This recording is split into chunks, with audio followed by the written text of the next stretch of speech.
rồi chào lụi chào lụi tôn thầy tạo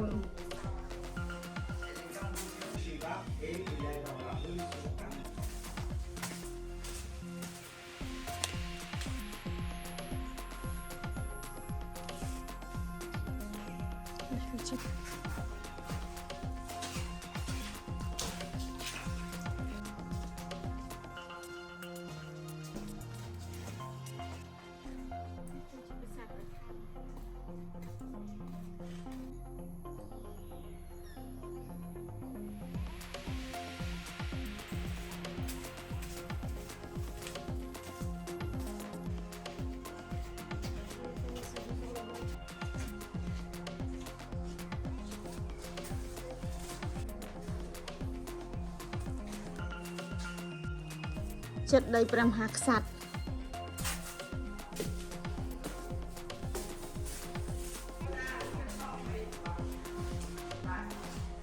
clinic ông con kêu nó thì là kêu con học không? dạ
chấm điệp xưa bọc mai bong ôn chỉ ti sờ lánh cha ngày ní nhưng nhom nâng từ lên prasadประคัน phân tay môn đó prasad ประคัน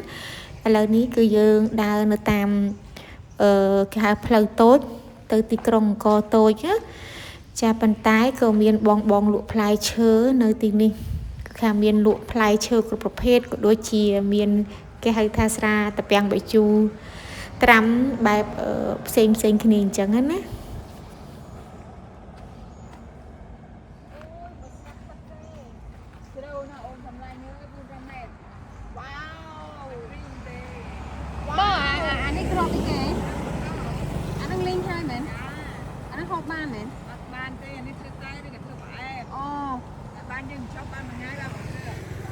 chà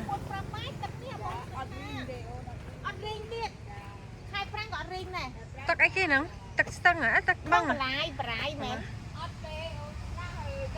anh thầm mày món thầm đón kìa raนี่ก็จริงการทำการกดกันเจมบุเปอร์ cao cốtเหรอ จ้ามาเปิ้ลบนรถดาวตัว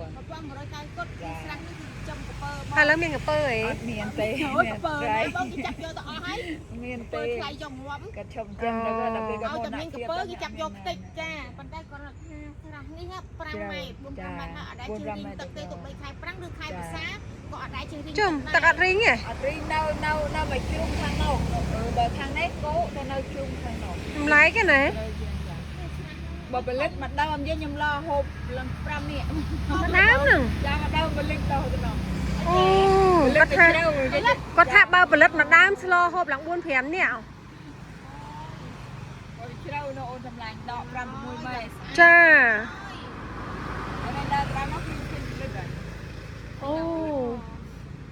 ไอ้ตะไบสกน้าบ้อง แต่ใบยืนข้างตากดมิดดีใส่ มันคือใบยูนไอ้ตะไบ ยืนมันโลดในโลดแต่เนี่ยโลดคนโลดในโอนดาวดาวโยตาม xạ mở ตะไบตัวนั้นหมด nè anh ก็ล้อมัน มาโลดก็มวยเปิ้ลหนู តែពុកម៉ែបងប្អូនឥឡូវនេះនាងខ្ញុំចេញដំណើរទៅលេងប្រាសាទប្រខាន់ហើយយើងកំពុងតែចេញពីការទិញផ្លែឈើនៅ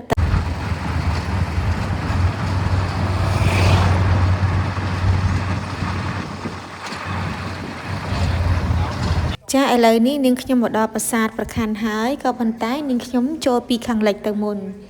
ចាខ្ញុំនឹងទស្សនាពីខាងលិចនឹងចេញទៅខាងបែកខាងកើតវិញ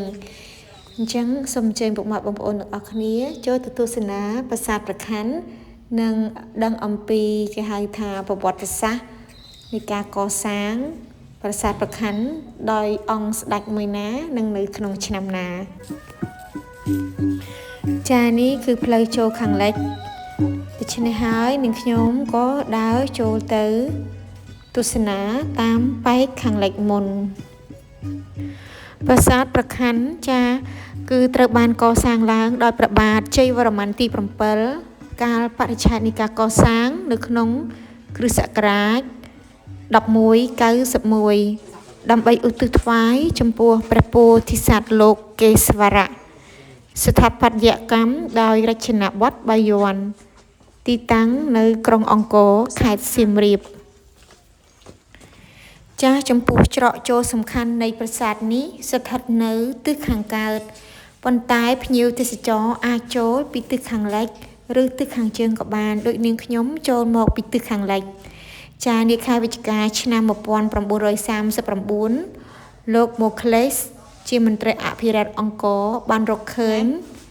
សិលាស្ដំចរិតមួយផ្ទាំងកប់ក្នុងដីក្នុងបរិវេណប្រាសាទនេះ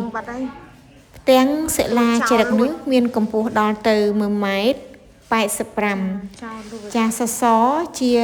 ភាសាបាលីសំស្ក្រឹតមានចំនួន178ស្លោកគាថាដែលនិយាយអំពីការបួងសួងការលើកសរសើរព្រះរាជាការតម្កល់ព្រះបដិមានិងចូលរួមថែទាំដង្វាយពីព្រាហ្មណ៍ផ្សេងពីស្ដេចជ្វាស្ដេចចាមស្ដេចយួននិងពីអ្នកភូមិនៅជុំវិញប្រាសាទពិធីអភិសេកព្រះនិងផ្ដល់ព័ត៌មានអំពីបារាយជ័យតកដៈដែលមានប្រាសាទនិពន្ធស្ថិតនៅចំកណ្ដាលសិលាចារឹកនេះនិពន្ធដោយព្រះអង្គម្ចាស់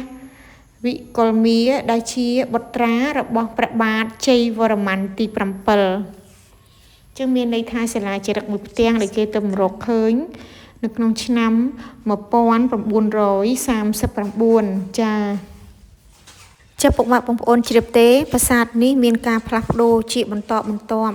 ដោយបន្ថែមនៅទ្រង់ទ្រាយនិងការបាត់បង់នៃការតុបតែងកែលម្អទៅតាមពេលវេលាជាក់ស្ដែងប្រាសាទប្រខាន់ក៏ត្រូវបានទទួលរងនឹងការផ្លាស់ប្ដូរដែរនៅក្នុងការផ្លាស់ប្ដូរដ៏ធំពីព្រះពុទ្ធសាសនាទៅព្រហ្មញ្ញសាសនាបន្ទាប់ពីការសោយទីវង្គតរបស់ព្រះបាទជ័យវរ្ម័នទី7នៅដើមសតវត្សទី13ចាបន្ទាប់ពីព្រះបាទជ័យវរ្ម័នទី7ទៅក៏មានគេហៅថាសង្គ្រាមសាសនាកើតឡើងរវាងព្រហ្មញ្ញនិងព្រះពុទ្ធសាសនាដូច្នេះហើយពុកម៉ែបងប្អូនដែលពេលចូលទៅទស្សនានឹងឃើញនៅការដាប់រូបព្រះពុទ្ធចាព្រះបដិមាគឺដាប់ចេញពីជញ្ជាំងដោយបដូរទៅលើជាឥសីចាឥសីដែលតំណាងឲ្យព្រះសិវៈទៅវិញអញ្ចឹងហើយបានធ្វើឲ្យគេហៅថាក្រោយសម័យអង្គរគេហៅថាសេដ្ឋកិច្ចនិងអរិយធម៌របស់យើងបានធ្លាក់ចុះអញ្ចឹងមានការជ្រៀតជ្រែកពីប្រទេសជិតខាងជាពិសេសនោះគឺសំណាក់នៃប្រទេសសៀមចូលឈ្លានពានយើងបាក់បែកផ្ទៃក្នុងចាស់ដោយចម្លាក់បែបព្រះពុទ្ធសាសនាត្រូវបានគេលុបបំបាត់ចោលហើយជួនកាលត្រូវគេដាក់ជំនួសដោយរូបតាបោះហិណ្ឌូកំពុងធ្វើសមាធិដែលតំណាងឲ្យថាព្រះសិវៈនោះចាការប្រែប្រួលនៃពេលវេលាបានបន្សល់ទុកតែផ្នែកសំខាន់នៃប្រាសាទដែលជាទីសក្ការៈបំផុតហើយត្រូវបានសម្រិតសម្រាំងជាចម្លាក់សម្បូរបែបនិងក្បាច់តែប៉ុណ្ណោះការផ្លាស់ប្ដូរទ្រង់ទ្រាយសាសនាធ្វើឲ្យមានការប្រែប្រួលទ្រង់ទ្រាយប្រាសាទប្រខាន់យ៉ាងខ្លាំងប៉ុន្តែកត្តាសេដ្ឋកិច្ចនិងបរិយាកាសសង្គមផ្សេងបាននាំឲ្យទីក្រុងនេះគឺទៅរកអោនតនភាពយុទ្ធនានៃការកសាងដ៏ធំរបស់ព្រះបាទជ័យវរ្ម័នទី7 ធ្វើបានធ្វើឲ្យអាណាចក្រទាំងមូលបាត់បង់ធនធានចំណែកប្រព័ន្ធដ៏ស្មុគស្មាញរបស់ទ្រង់ទៅជាការប្រើមិនកើតនិងគ្មាននិរន្តរភាពផ្នែកបរិស្ថានដល់សតវត្សទី15អង្គរក៏ត្រូវបានបោះបង់ចោលទាំងស្រុងគឺមានន័យថាក្រោយពីសម័យអង្គរអរិយធម៌ដ៏ខ្ពង់ខ្ពស់របស់ព្រះរាជាណាចក្រកម្ពុជាក៏ត្រូវបានធ្លាក់ចុះជាប្រាសាទប្រខ័ណ្ឌនេះគឺថាត្រូវបានកសាងឡើងដោយវីរៈក្សត្រដ៏អស្ចារ្យរបស់ព្រះរាជាណាចក្រកម្ពុជាគឺព្រះបាទជ័យវរ្ម័នទី7ចាហើយព្រះអង្គការកសាងប្រាសាទនេះក្រោយពីព្រះអង្គបានវាយឈ្នះទ័ពចាមនៅចុងសតវត្សទី12នៅក្នុងឆ្នាំ1191ក្នុងរាជ្យរបស់ព្រះបាទជ័យវរ្ម័នទី7ព្រះអង្គបានកាន់នៅលទ្ធិព្រះពុទ្ធសាសនាមហាយានចាទីកន្លែងនេះពុកម៉ែបងប្អូនដែលឃើញទេគឺប្រហោងហ្នឹងគឺគេថាមាននៅត្បូងចាគឺត្បូងបុរាណខ្មែរយើងហ្នឹងក៏ប៉ុន្តែត្រូវបានចោលរួចអស់ហើយគឺនៅភ្លឺភ្លេកនៅកពូលកដាលហ្នឹងតែម្ដង S'amuser tout ça, même pour lui, il faut contrôler lui-même. C'est à partir de ce moment-là, c'est pour vivre avec la vie, bonheur, sortir de la douleur.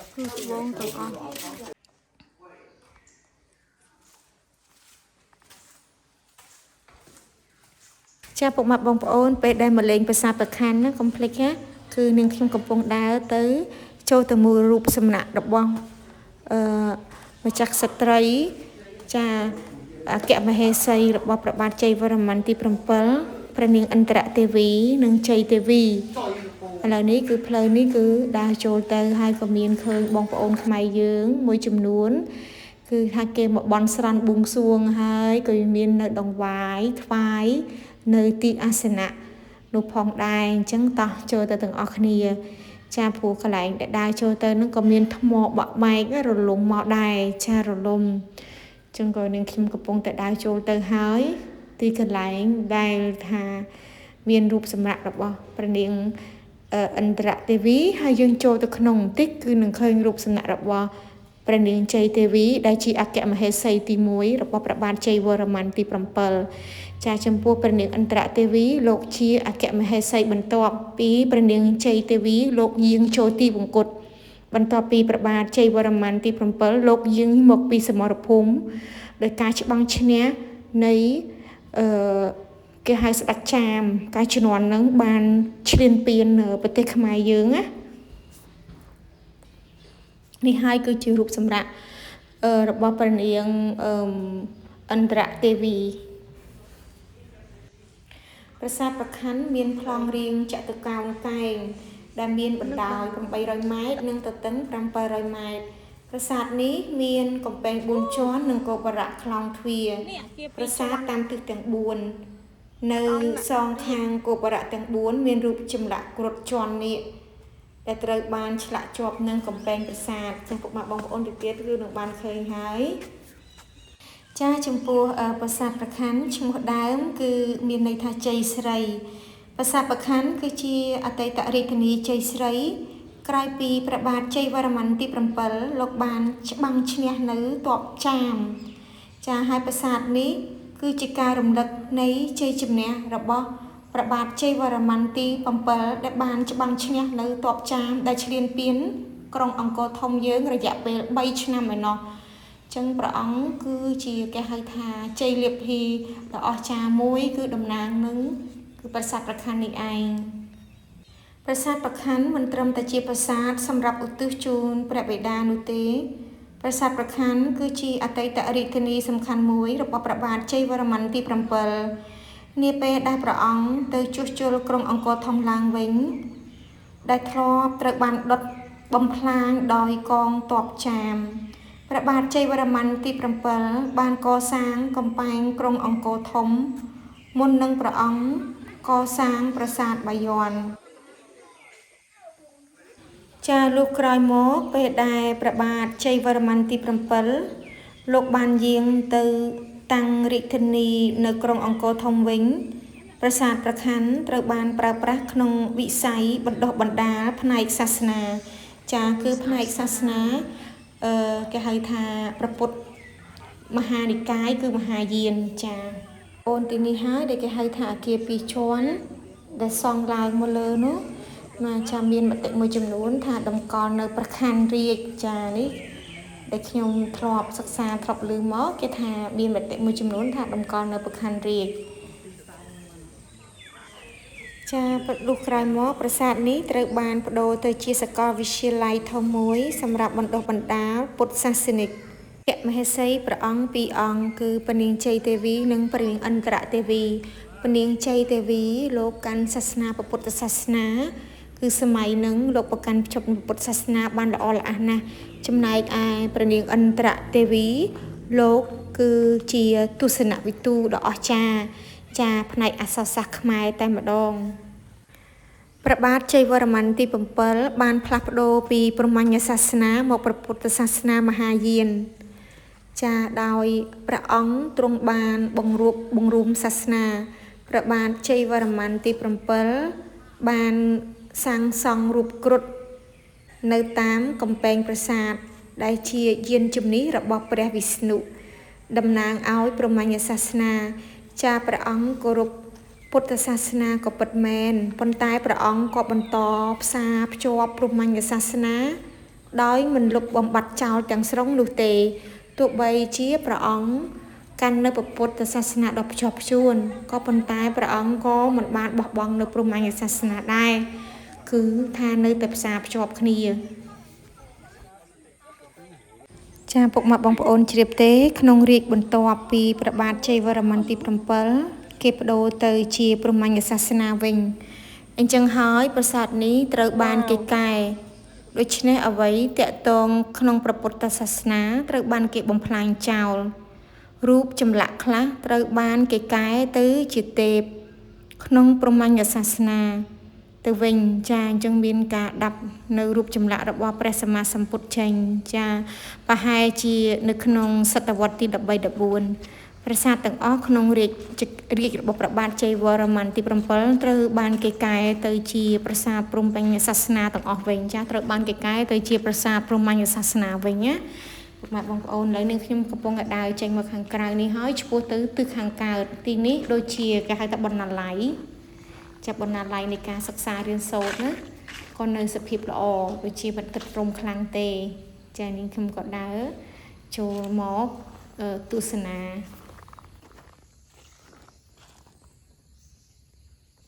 ចាពុកម៉ែបងប្អូនទីនេះគឺមានរូបគ្រុឌដ៏ធំចានៅតាមកុបរៈព័ទ្ធជុំវិញហ្នឹងណាចារូបគ្រុឌដែលព្រះអង្គបង្ហាញនៅកំពែងប្រាសាទព្រះខ័ន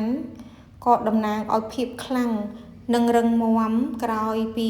វាយឈ្នះទ័ពចាមចាពុកម៉ែបងប្អូននេះគឺជារូបគ្រុឌដ៏ស្រស់ស្អាតសង្ហាគឺថានៅល្អល្អះដែលមិនមានការបាក់បែកអីទេនៅព័ទ្ធជុំវិញរបងហ្នឹងគឺសងខាងតែម្ដងហើយប្រហែលម៉ែត្រទេក៏មានគ្រុឌមួយទៀតអញ្ចឹងណាគឺព័ទ្ធជុំវិញដោយរូបគ្រុឌដែលមានទ្រង់ទ្រាយល្អល្អះខ្លាំងណាស់ចាគ្រុឌជាន់នាគនិងកាន់នាគនឹងតែម្ដងឥឡូវចាពុកម៉ែបងប្អូនទីនេះគឺថាប៉ែកខាងកើតច្រកចូលប៉ែកខាងកើតពុកម៉ែបងប្អូនឃើញហើយនេះសសរនេះគឺត្រូវបានដាប់រូបព្រះពុទ្ធដល់ទៅ100អង្គឯណោះប៉ុន្តែត្រូវបានដាប់បំផ្លាញចោលគឺនៅសល់តែមួយអង្គគត់ដែលនៅគេហៅថា condition ល្អចាពុកម៉ែបងប្អូនឃើញទេគេបានដាប់ចោលតែម្ដងក្រោយពីរាជការរបស់ព្រះបាទជ័យវរ្ម័នទី7មកចាក្រោយពីព្រះបាទជ័យវរ្ម័នទី7មកក៏មានស្ដេចអង្គក្រោយឡើងគ្រងរាជ្យក៏គេហៅថាលោកកាន់នៅសាសនាលទ្ធិព្រហ្មញ្ញសាសនាដូច្នេះក៏មានការបំផ្លាញនៅប្រាសាទដែលឧទ្ទិសថ្វាយចំពោះព្រះពុទ្ធសាសនារបស់យើងនោះគឺត្រូវ